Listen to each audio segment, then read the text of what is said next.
anche buon Natale, visto che siamo proprio nella giornata clou di queste feste natalizie. Speriamo che la giornata di ieri sia andata benissimo, e allora noi insomma oggi non è che vogliamo, in questa giornata così speciale, una delle giornate più amate nel mondo del calendario, del nostro calendario, non è che vogliamo parlare oggi di politica, di questioni, insomma vogliamo restare un po' così sul leggero, e lo facciamo con un ospite a me molto gradita, Anna Maria Carrabba, che voi a San Severo naturalmente conoscete per la sua lunga esperienza politica, amministrativa, è stata assessore alla provincia, una donna molto battagliera, quando veramente le donne in politica si contavano come le mosche bianche. Anche adesso insomma non è che sono di più, sono un po' più suffragette secondo me spesso le donne in politica che realmente protagoniste, spesso non per colpa delle donne ma anche, dico io. E noi con Anna Maria Carrabba oggi vogliamo parlare insomma delle tradizioni del Natale, tradizioni culinarie, perché poi forse molti pensano che chi è impegnato in politica e chi professionalmente ha da fare non sappia né cucinare o non sia avvezzo alle tradizioni. Certo. Allora Anna Maria, buon Natale, buon innanzitutto. Natale a te, a tutti. Allora, vigilia e in genere festività natalizie. Andiamo un po' a scavare nelle antiche tradizioni di San Severo, perché quelle poi un po' si perdono. In generale, il pranzo di Natale della giornata di oggi, come è composto? Allora, buongiorno a tutti, buon Natale a tutti. Tutti, perché cioè, non tutti, vuoi escludere nessuno, anche chi non è tradizionalista, anche chi non sta preparando, diciamo, i piatti tipici. Però io volevo dire una cosa, insomma, soprattutto per il Natale. Il pranzo di Natale, cioè il cibo che si metteva a tavola a Natale, era preceduto da tutto un rito.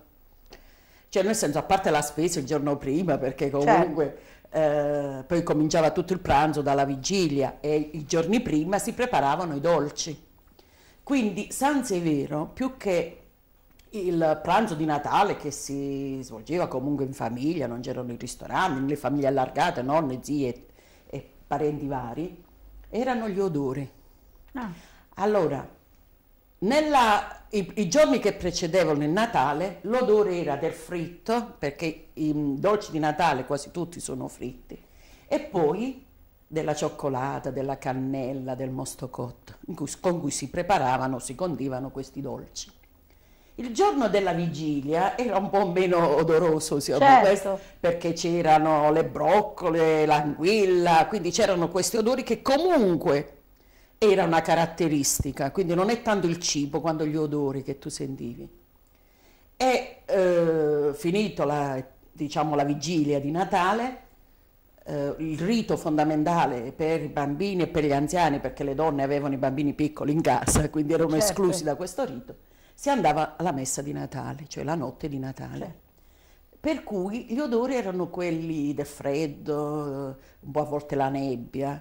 Anche noi bambini parlavamo a bassa voce, non bastavano le vacche, quindi era questa cosa silenziosa, si andava a messa. Un'atmosfera quindi particolare, non c'erano luci, anche le luci delle strade erano molto fioche allora, quindi non c'era questa festa esterna. Al senso, ai sensi. Era dentro, cioè noi vivevamo anche piccolissimi, i bambini piccolissimi. Quindi si andava a messa, si usciva, era sempre più tardi, quindi la mattina del Natale si svegliava un po' più assonnati. Certo, è chiaro. Però qual era l'odore? Non era del caffè e latte, che noi non potevamo mangiare o prendere perché dovevamo andare a fare la comunione, quindi non si mangiava. Quindi non c'era una colazione del Natale, almeno non in prima mattina. Quindi digiuni. Però la cosa, aprivamo gli occhi e prima di aprire gli occhi si sentivano due odori già mischiati tra di loro. Il pane abbrustolito, che si faceva su un braciere, quelli che poi si scaldavano, insomma, e il brodo di tacchino. Quindi questi erano gli due odori che ci svegliavano il giorno di Natale.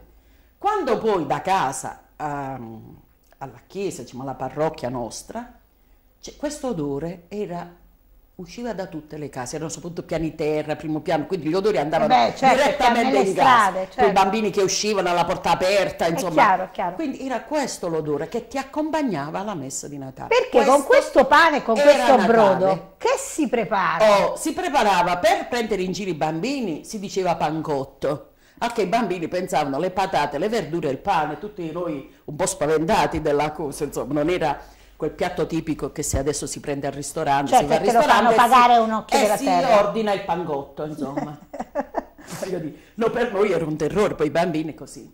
Era la zuppetta, perché con questi ingredienti, con la mozzarella e col caciocavallo e con, diciamo, la carne di tacchino sfilettato con cui avevi fatto il brodo, si preparava questo piatto forte, perché poi col brodo prima ancora si usava mettere la verdura, quella riccia, diciamo, oppure insomma, un po' più recenti, i tortellini, quindi si apriva con questo brodo, con questa pasta in brodo, che potevano essere i tortellini o la pasta, quella che le mamme facevano. Poi c'era questo pancotto e poi c'erano tutti i dolci, cioè non c'era altro. Non c'è il secondo, il terzo. Anche perché c'era stato il pranzo della vigilia. Vigilia, ma anche il pranzo di Natale era quello, anche perché insomma era abbastanza consistente. E poi Anna Maria, questo sì, dappertutto, ovunque, ma da tutta noi ancora di più in Capitanata, il legame con l'agricoltura, con la terra, in tutti i prodotti, dai dolci era quello, il legame era quello. Praticamente farina, acqua, uova, pochissimo. Il pollo che si prendeva, come il dire, tacchino, il tacchino si allevava in casa. Certo. Beh, io sono insomma un po' più anziana di te, quindi poi dopo non c'è stato più. Certo. Allora, fuori dalle case, quindi ancora a precedere il Natale, si sentiva il suono del tacchino, quindi si prendeva da piccolino, diciamo pulcino, e si allevava fino a Natale. Bellissimo, quindi, si allevava per poi farlo fuori. Per farlo fuori, no, insomma, per accopparlo a Natale. Quindi, diciamo, un po', io ero proprio piccola, ecco, ti racconto ancora una cosa ancora un po' precedente a me, perché poi si andava dal macellaio e si prendeva il tacchino quando bastava. Quindi questo era, quindi era una preparazione lunga al Natale, più che a Pasqua oppure altre feste. Allora, per me il Natale sono questi odori. Cioè, quindi il ricordo, la memoria è legata agli odori. Agli odori e ai suoni, diciamo ovattati, un po' più, cioè meno certo con tutta la storia di adesso, le luminarie esterne. In casa si faceva il presepe, l'albero è molto più, come dire... si faceva il presepe con poche statuine e c'era un altro suono che erano le ciaramelle, cioè i zampognari. Quindi da Santa Lucia in poi le case, le strade, c'erano gli zampognari, quelli veri che scendevano dall'Abruzzo. E si faceva la novena, cioè se qualcuno aveva un'edicola sacra fuori dalla porta, noi c'erano delle edicole con delle statue, delle figure, eccetera. O i primi presepi, lo zampognaro per il triduo, quindi 13 giorni suonava questi zampogni, quindi le zampogne, il mostocotto, queste e accompagnavano il Natale. Poi il giorno di Natale c'era questo odore che usciva da tutte le case. Anna Maria, tu di queste tradizioni che cosa hai mantenuto? Perché a volte Tutto perché in casa mia si era molto tradizionalisti su questo, anche i bambini a cui non piaceva magari alcune cose. Sì, recentemente abbiamo sostituito però abbiamo accompagnato con un altro, cioè noi facevamo il pranzo tradizionale, tutto quello che c'era da fare. E poi ai bambini si concedeva, addirittura insomma recentissimamente, con grande mio disappunto, addirittura la lasagna, perché andando nel forno uno si metteva l'altro, però diciamo non c'entra proprio niente. Non c'entra proprio niente. Però i bambini, pur per accontentarli, perché insomma si dava qualcos'altro. Dici, ma no, sto brodo al giorno di Natale. No, il brodo magari se lo mangiavano, perché i bambini, come voi sapete, diceva che... Senti, ma come dire, tu sei stata anche l'abbiamo detto, un esponente politico, un amministratore. Allora, nella storia di un territorio, poi quanto è importante custodire anche da un punto di vista della memoria che si tramanda, perché poi a un certo punto la memoria viaggia con noi, certo. E quindi è una memoria che, se poi non restano coloro i quali di queste tradizioni hanno, come dici tu, proprio la memoria visiva, olfattiva, si perde. quanto in Capitanata in generale in questi anni è stato fatto per, come dire, narrare a chi verrà dopo la storia di queste importanti tradizioni? No, io non si è fatto niente, diciamo, sui grandi numeri, diciamo, nelle scuole, invece resta molto nelle famiglie, diciamo, più legate alla tradizione. Gli odori si sono un poco persi perché se tu la mattina di Natale vai in giro tra le macchine, le cose, le luci, i bar, cioè si perde un po', però se vai per esempio un po' più in periferia questo odore si sente. Io ho avuto una conferma dal parrucchiere, adesso racconto anche la mia storia, su 5 donne, 2 facevano il pangotto zuppetta come si vuole, gli altri perché ai miei figli non piace. Io ho fatto un po' la tradizione, io sono molto, sai, insomma, ribelle. Certo. Forse quando ero bambino mi ribellavo pure a quei piatti, non lo so. Però resta la memoria, restano i ricordi belli, non ti resta il fatto che ti imponevano. Che la mangiavi o no la zuppetta. Oh, ecco, questo voglio dire perché sennò diventa una marcorde, insomma, sì. quando No, era no, bello. è proprio il rapporto con la memoria. Sì. Allora, su 5, 2 facevano, gli altri, ai miei figli non piace. E io dicevo, no, lo fai, poi ai tuoi figli, tra l'altro mangiano il brodo con i tortellini, sì, e fai quello. Poi che non mangiano quelli, gli fai un po' di arrosto, cioè, però che in tavola... Che tavola ci sia, anche visivamente, per mantenerlo. Insomma, sono stata vista come un po' da rottamare, stamattina mi sono sentita molto da rottamare. Io invece penso di no, perché gli odori, i sapori, ti lega, perché vedi, quel piatto lì, perché non parlo di Pasqua? Quel piatto lì, anche se a Pasqua ci sono, certo, è di San Severo. Sembra strano. Se tu lo vedi, lo mangi in qualche casa a Torre Maggiore, a Lucera o altro, sono o sanseveresi o gente a cui piace. Io non lo conoscevo questo piatto. O l'hanno rifatto. Io ho un ricordo della provincia, insomma a me piace divulgare.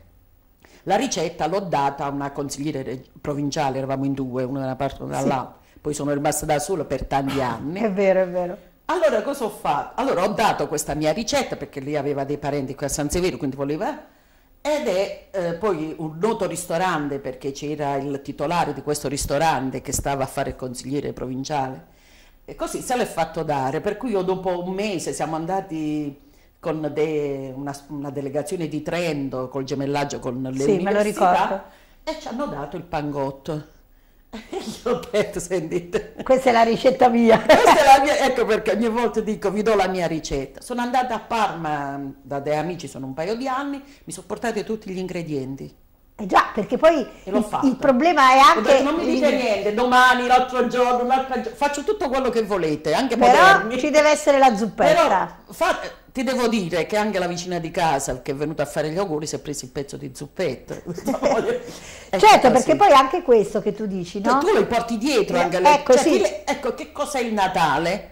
E portarti dietro questi ingredienti e fare forse è una cosa minimalista, non lo so. Beh, no, non è più... anche perché se ci pensi ormai tutta la grande tradizione degli chef è tornata a recuperare la cucina del territorio, la cucina, come dire, legata alle tradizioni.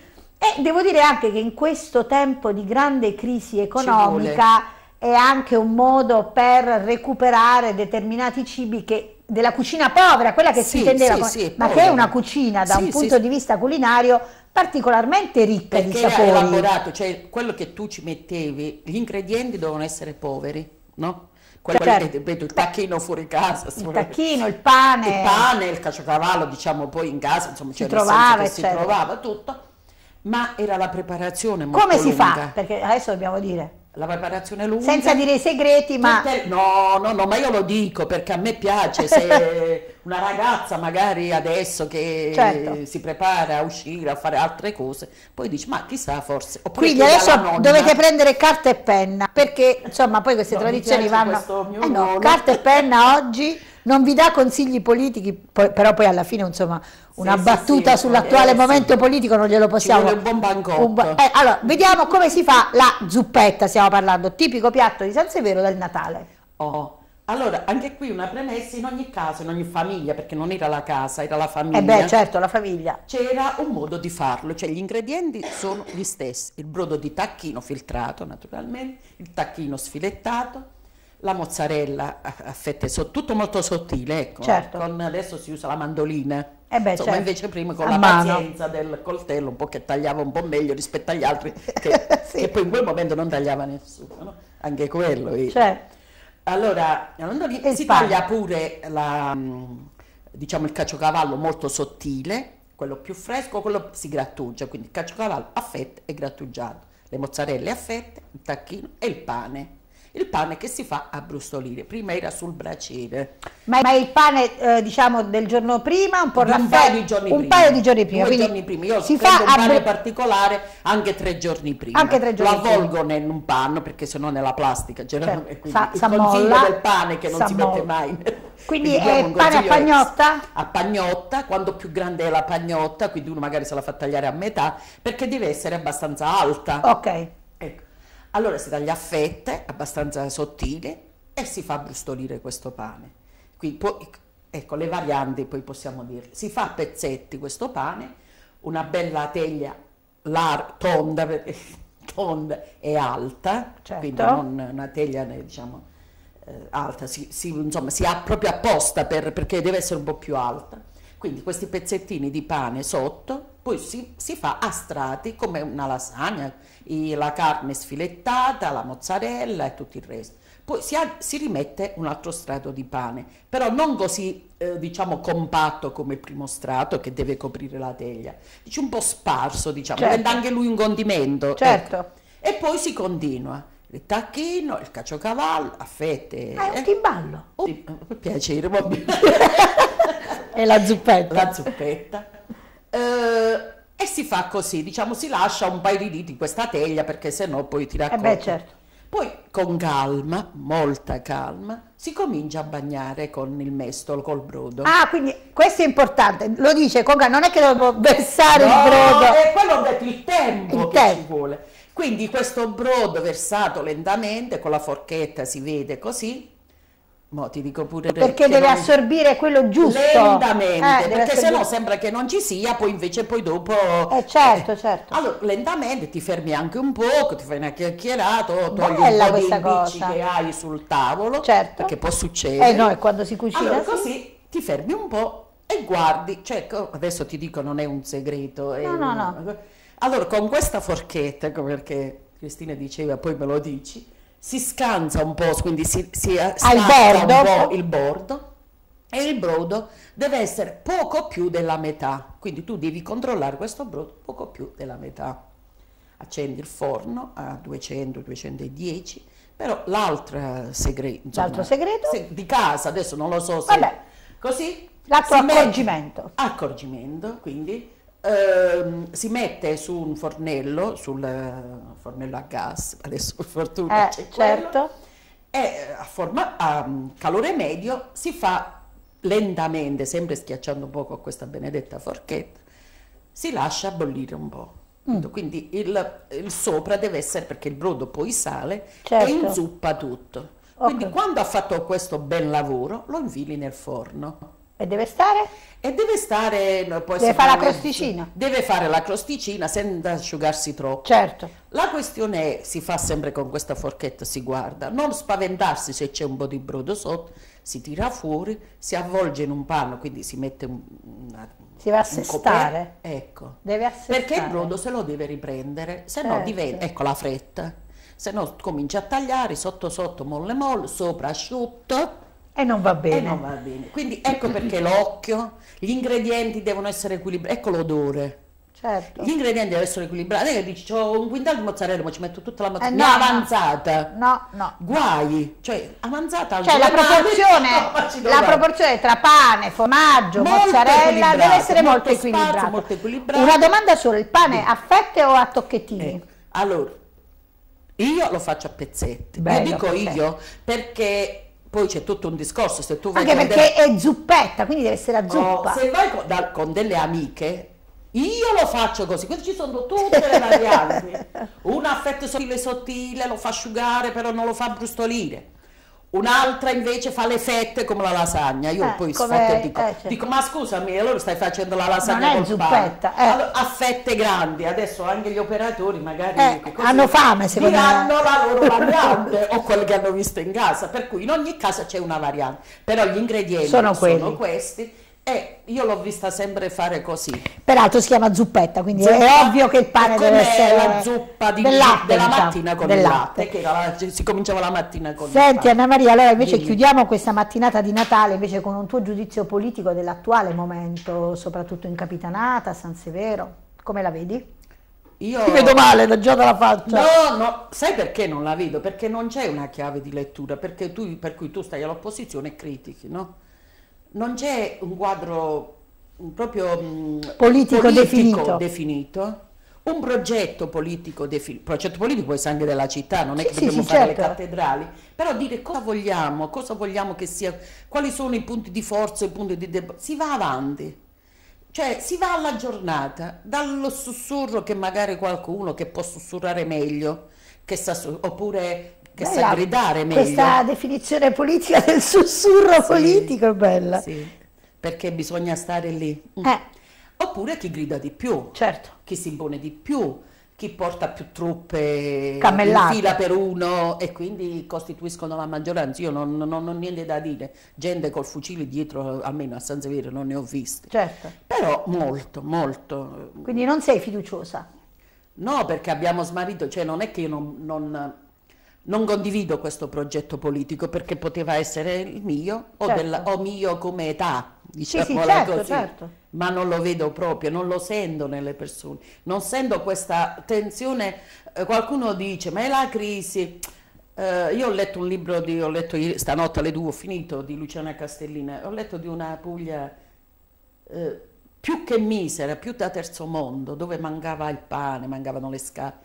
Però vedevo una Puglia anche ribelle, cioè pronta a prendere il fucile. Sì, perché è un libro sulle donne, quello che ha scritto recentemente. Sparata, cioè nel senso che si usavano anche i Però dice c'era un'attenzione sociale. Doveva essere meglio. E a livello nazionale vedo tanti annunci, ma soprattutto senza un quadro di riferimento preciso. Questo mi spaventa, perché noi ce le abbiamo, può essere anche non condivisibile, di maggioranza. certo. Però i ragazzi che entrano in politica entrano o con tanto entusiasmo di cambiare tutto, quindi questi movimenti anche di cambiare tutto, o molto già accorti. Bene. Sanno, diciamo, qual è la persona. E degli accorti bisogna sempre, come dire, avere grande... se sono ragazzi. Certo. Bene, allora noi ringraziamo Anna Maria Carrabba per aver scelto di passare questa mattinata, questa giornata con noi, no la giornata, insomma questo piccolo spicchio di giornata, adesso come dire c'è la zuppetta che l'attende. Grazie a voi, buon Natale, ci vediamo la prossima settimana.